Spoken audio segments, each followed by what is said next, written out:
नमस्कार दोस्तों, हर हर महादेव, जय भोलेनाथ। यूट्यूब चैनल भक्ति सागर में आपका स्वागत है।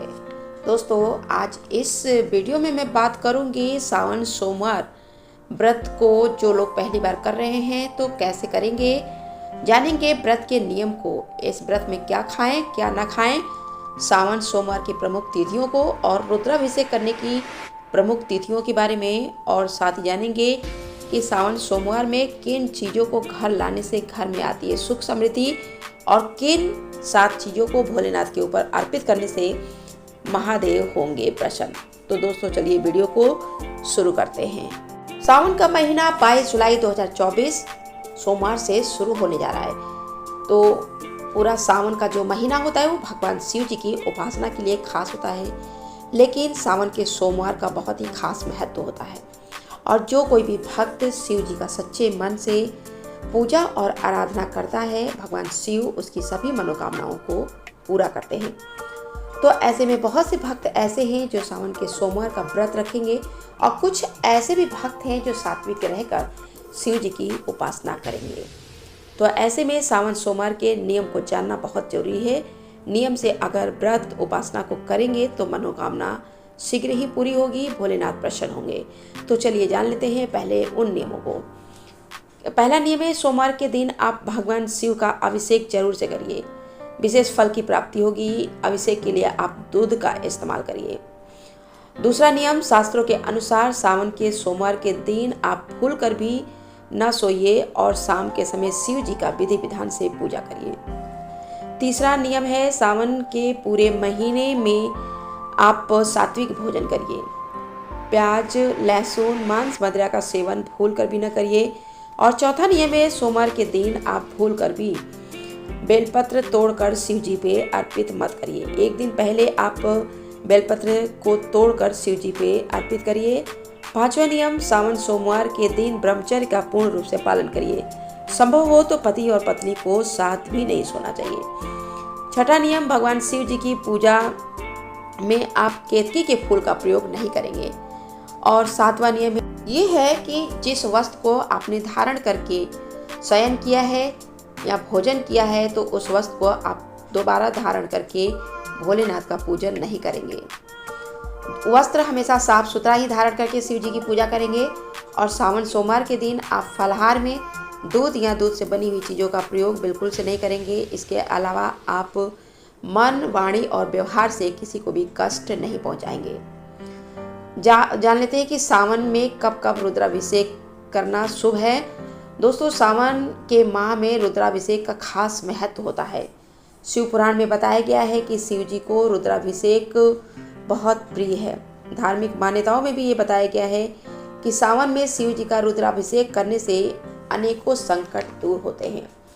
धन समृद्धि के साथ भौतिक सुखों की प्राप्ति होती है। सावन में रुद्राभिषेक करने से ग्रह दोष से मुक्ति मिलती है, और इस महीने में रुद्राभिषेक से काल सर्प दोष को भी दूर किया जा सकता है।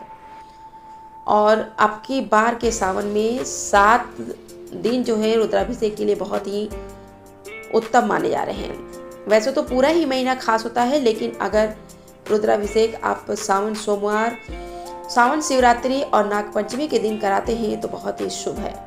इन खास दिनों में रुद्राभिषेक कराते हैं तो एक नहीं, आपकी 18 प्रकार की मनोकामनाएं पूर्ण होती हैं। जीवन में सभी प्रकार के कष्ट दूर होते हैं। पति पत्नी साथ में मिलकर अगर घर में रुद्राभिषेक कराते हैं तो दाम्पत्य जीवन में मधुरता बढ़ती है और आपसी रिश्ते मजबूत होते हैं।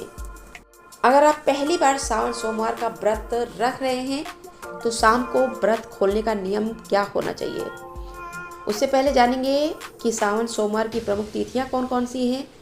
पहला सोमवार 22 जुलाई को है, दूसरा सोमवार 29 जुलाई को, तीसरा सोमवार 5 अगस्त को, चौथा सोमवार 12 अगस्त को, और पांचवा और अंतिम सोमवार 19 अगस्त को पड़ेगा। सावन सोमवार की व्रत विधि, जो लोग पहली बार व्रत रख रहे हैं वो व्रत कैसे खोलेंगे। धार्मिक मान्यताओं के अनुसार सावन सोमवार का व्रत शाम के समय आपको भगवान शिव जी की पूजा करने के बाद ही खोलना चाहिए। इस दौरान आप भगवान शिव की विधि पूर्वक पूजा करेंगे, और पूजा करने के बाद आप भगवान शिव को मिठाई या खीर का भोग लगाइए। इसके बाद आप अपने व्रत को खोल सकते हैं। ऐसे में आप चाहे फलों का भी सेवन कर सकती हैं और सावन सोमवार के व्रत में आप चाय और मखाने के साथ सात्विक भोजन भी कर सकते हैं। इस दौरान भोजन में आप आलू, दही, हलवा, मीठा आदि चीज़ों को शामिल कर सकती हैं। सावन सोमवार में कुछ चीज़ों को घर लाते हैं तो बहुत ही शुभ होता है। इन चीज़ों को घर में लाने से घर में सुख और समृद्धि आती है। इसके अतिरिक्त जो है आर्थिक तंगी भी दूर होती है। इस महीने में अगर आप चांदी या तांबे का कोई त्रिशूल लाते हैं तो इसको लाने से घर में सुख समृद्धि आती है। साथ ही घर की नेगेटिव एनर्जी भी दूर होती है और कोई भी बाहर से नकारात्मक ऊर्जा घर में प्रवेश नहीं करती है। शिव जी को रुद्राक्ष बहुत ही प्रिय है। सावन में रुद्राक्ष घर में जरूर से लाइए और घर में इस अवधि में यानी सावन के महीने में अगर आप गंगा जल लाते हैं तो बहुत ही शुभ होता है। और इस गंगा जल को लाकर आप इसी गंगा जल से शिव जी का अभिषेक करिए। डमरू भी लाना बहुत ही शुभ होता है। इससे आर्थिक तंगी दूर होती है।